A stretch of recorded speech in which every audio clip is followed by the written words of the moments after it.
आज सकाळी सकाळी आमच्या सर मॅडमनी काहीतरीच नवीन लावलं. ती काय म्हणते बघा आता. तुला कशाला पाहिजे? कशाला पाहिजे ते सांग मला पहिले. हा? कशाला पाहिजे कुठलीला? घे. कोणाला म्हणजे ते हो ते एकच घे, एकच खाते. इतक्या प्रेमाने कोणी आपल्याला बिस्किट मागितले तर कोण नाही देणार. ऑब्वियसली मी तर दिलेच तिला. आणि ते बिस्किट म्हणजे ह्या छोट्याशा पिल्ल्यासाठी होते. आता तुम्ही कितीही काही म्हणा, मला अजिबातच कुत्रे आवडत नाही, म्हणजे नाही आवडत. कारण माझ्या डोळ्यासमोर मी बघितलं आहे, माझ्या भावाला आणि बाबाला कुत्रं चावलं होतं. त्यामुळे त्यांना भरपूर असे इंजेक्शन, गोळ्या, औषध वगैरे घ्यायला लागलं. त्यामुळे मला आवडतच नाही ते. तरी सरू त्याच्या जवळ जात होती. आता त्याला बिस्किट द्यायचे होते. आमच्या मॅडम इतक्या चॅप्टर आहे, काय बोलायचं काम नाही. एक त्याला बिस्किट द्यायचं होतं, तिने ते अर्धच दिलं, अर्ध स्वतः खाऊन टाकलं. चतुर्थी मग होती म्हणून मस्त असं जास्वंदाचं फूल वगैरे घेऊन आली होती गणपती बाप्पासाठी. आता मिळत नाही आमच्याकडे, तर हे एक मी कुठून जुगाड करून आणलं होतं. तसंच सोबत स्वामींची पूजा केली, गणपतीची बाप्पाची पण पूजा करून घेतलेली होती मी.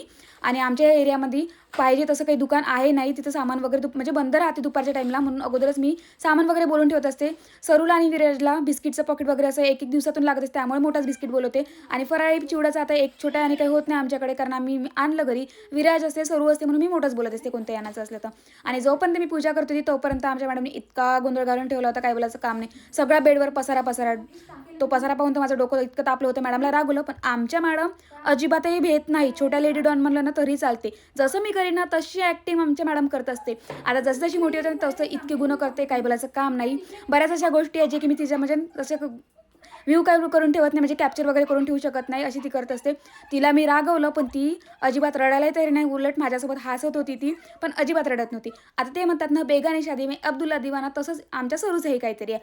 माझा उपवास असतो, पण आमच्या मॅडमला उसळ खायला इन्व्हिटेशन न देता मस्त असं म्हणजे ती स्वतःच घेऊन घेते आणि खात पण असते. आज संकष्ट चतुर्थी होती म्हणून मस्त संध्याकाळच्या टाईमला मोदक वगैरे बनवले. स्वामींना पण निवेद्य दाखवला, गणपती बाप्पाला पण निवेद्य दाखवला. तर असा आजचा होता दिवस. चला मग भेटेन एक ब्लॉगमध्ये. Bye bye.